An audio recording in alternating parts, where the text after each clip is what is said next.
गेलीर वर्तमान स्कूल छुट्टी हो जाइए शीत छुट्टी होती तेणु ता मामा ताको घरे छुट्टी थिबा समय रे निज काम निजे करने गेली को शिखाई तो शिखेवा भितर देखंतु गेली केमती निजे खाइला परे निजे धुआ धुई करी पूरा किचन को नहीं जाऊँगी निज काम निजे करुच्ची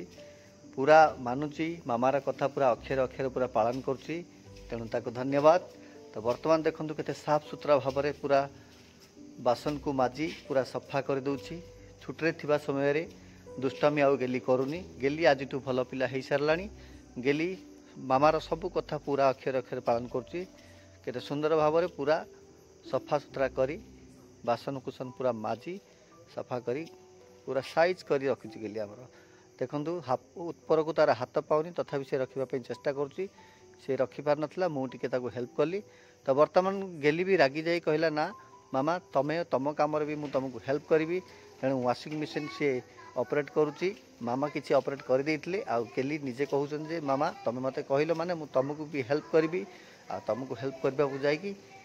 सब काम करदेवी। देखंतु वर्तमान वाशिंग मशीन रे जहाँ किसी आमर ड्राई करा हितला वर्तमान सेटा को ऑफ करके पूरा बाहर करुच्ची कपड़ा गुड़ा को टेबुल ऊपर निजे आनी टेबुल रखिला और से कपड़ा गुड़ा देखंतु केते ओजन अछि ओदा थिला ड्राई हो जाइछि तो ताकू बाहर करी टेबुल ऊपर रखी आ टेबुल रे रखला पर निजे से टेबुल को टेकी टेकी नेब बाहर रखिबो पूरी वाशिंग मशीन को पूरा साइज करी रखितला पुणी ताकू टेबुल को नेकी पूरा